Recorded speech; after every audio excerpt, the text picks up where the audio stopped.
आज वात रोग पर चर्चा करेंगे कि वात रोग क्या है। इससे पहले जैसे गुरुची, जिसको आप गिलोय भी कहते हैं और अमृता भी कहते हैं, कि गिलोय त्रिदोष नाशक है। लेकिन कैसे? कोई पदार्थ बिना किसी संयोग के तीनों तरह के विरुद्ध कर्म कैसे कर सकता है? जैसे आपकी बिजली, बिजली की तरह बहुत तरह का काम लिया जाता है। जैसे पानी को ठंडा करके बर्फ जमा देना, या पानी को गर्म करके वाष्प बनाकर उड़ा देना, या इलेक्ट्रोमैग्नेटिक फील्ड बना करके भारी से भारी वस्तु को बिना घर्षण के गति देना, या बहुत कुछ।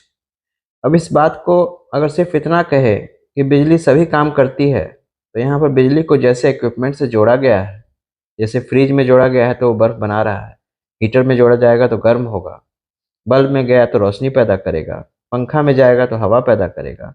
इसी तरह जो भी वस्तु त्रिदोषनाशक कही गई है, वह अकेले तीनों दोषों का समन एक साथ कदापि नहीं कर सकती, जब तक उसको उचित अनुपान न मिले।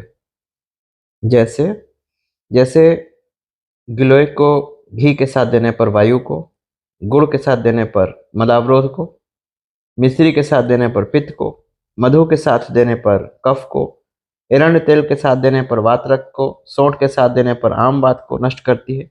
इसी प्रकार अलग अलग अनुपान के द्वारा बहुत सारे रोगों में काम करती है। लेकिन सिर्फ अमृता या गिलोय देने से क्या करेगा? लेकिन आज के वैद्य गिलोय या त्रिफला को त्रिदोषनाशक मान करके केवल गिलोय का प्रयोग कराते हैं। परिणाम नहीं मिलने पर आयुर्वेद बदनाम होता है और इस वनस्पति के प्रति आस्था भी कम होती है। खैर, आयुर्वेद में वात रोग 84 प्रकार का कहा गया है, जिसमें गठिया, साइटिका, ऑर्थराइटिस, स्पॉन्डिलाइटिस, सर्वाइकल आदि ज़्यादा प्रचारित और देखने सुनने को मिलता है।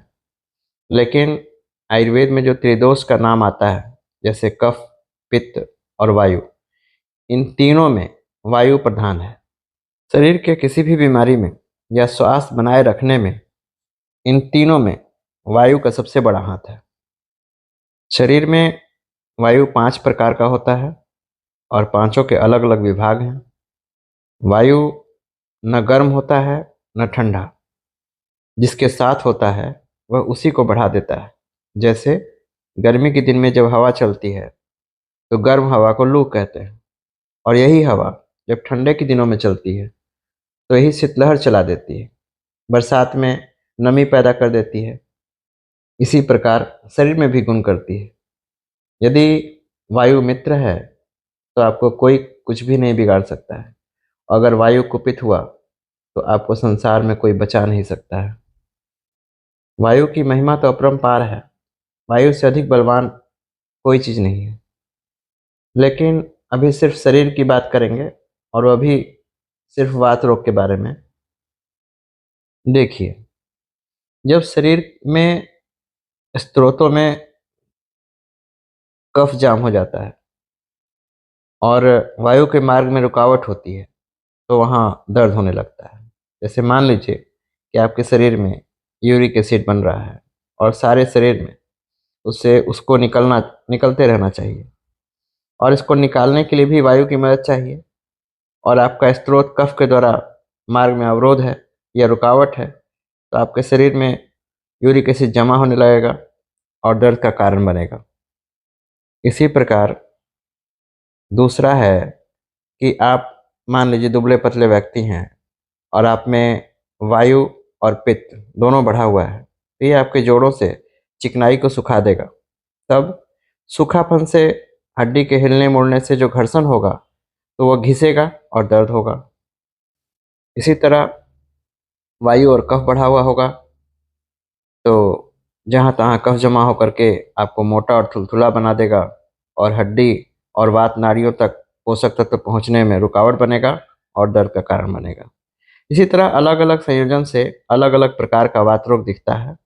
इसका सही से इलाज वही कर सकता है जो इसको ठीक से पहचान जाए और ठीक औषधि का निर्णय ले पाए।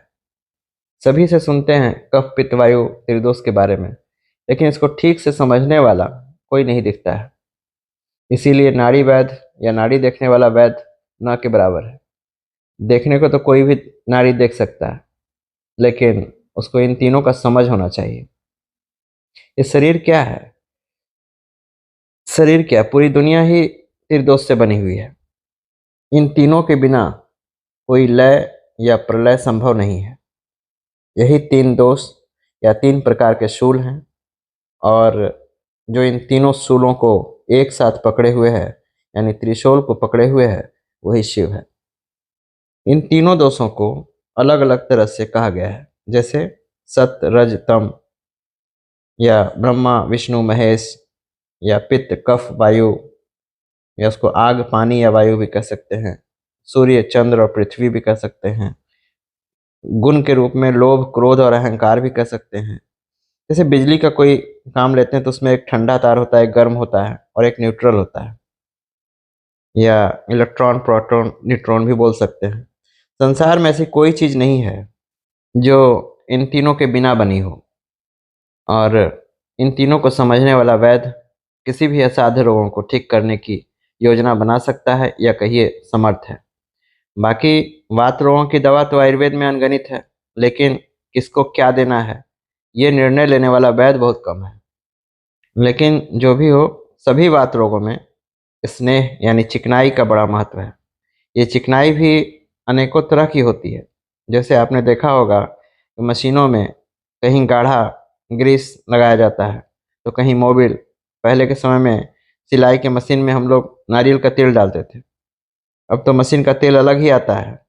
ट्रांसफार्मर में अलग तेल पड़ता है, ट्रांसफार्मर ऑयल। बंदूक का तेल अलग होता था, बंदूक का तेल। उसी तरह से शरीर में भी अलग अलग स्थानों में अलग अलग प्रकार की चिकनाई चाहिए होता है, और वह शरीर उसको बना करके देता है, और यह उसी से बनेगा जो हम रॉ उसको उपलब्ध कराएंगे। अगर सही तेल हम लोग नहीं खाएंगे तो सही तेल उसको उपलब्ध भी नहीं होगा। खैर, दही और केला सभी वात रोगों में हानिकारक है। ये स्त्रोतों को बद्ध या जाम करता है, और कफ वर्धक है और ठंडा होता है।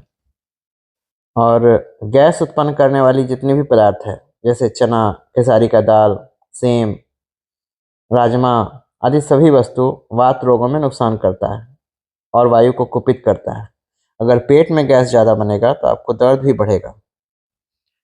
सार बात यह है कि आपका सारा स्त्रोतस खुला रहे और स्नेहन बना रहे, तो वायु कुपित नहीं होता है। जैसे बच्चे का स्त्रोतस खुला रहता है और पर्याप्त स्नेहन भी रहता है, और जैसे जैसे हम लोग गलत खान पीन और आचरण से स्त्रोतों को जाम कर देते हैं और स्नेह को खो देते हैं और पूरा नहीं कर पाते। बुढ़ापा के सभी लक्षण वायु को कुपित रहना ही है। वायु के संयोग से अग्नि भी प्रज्वलित होती है, और वायु के कुपित होने से प्रज्वलित अग्नि बुझ भी जाती है। अगर वायु यानी कि ऑक्सीजन और हाइड्रोजन हट जाए तो पानी का अस्तित्व भी खत्म हो जाए। इसलिए वायु बहुत महत्व रखता है। जब पेट में गैस लगातार बना रहता है तो धीरे धीरे हमारे मसल्स में गैस जाने लगता है, और फिर इतना बढ़ जाता है कि आप कहीं भी दबाइए आपको ढेकार होता है, आँख की रोशनी कम कर देता है, दिमाग को विचलित कर देता है, पागल बना के रखता है। गैस से सभी रोग होते हैं। अगर हार्ट में जाए तो हार्ट अटैक हो सकता है। पेशाब की तरफ अगर ज़्यादा बढ़ता है तो पेशाब आपका कंट्रोल नहीं होगा, बार बार पेशाब होगा। इस तरह से बहुत सारे रोग हो सकते हैं। वायु पर फिर कभी चर्चा करेंगे अलग से। आज इतना ही। धन्यवाद।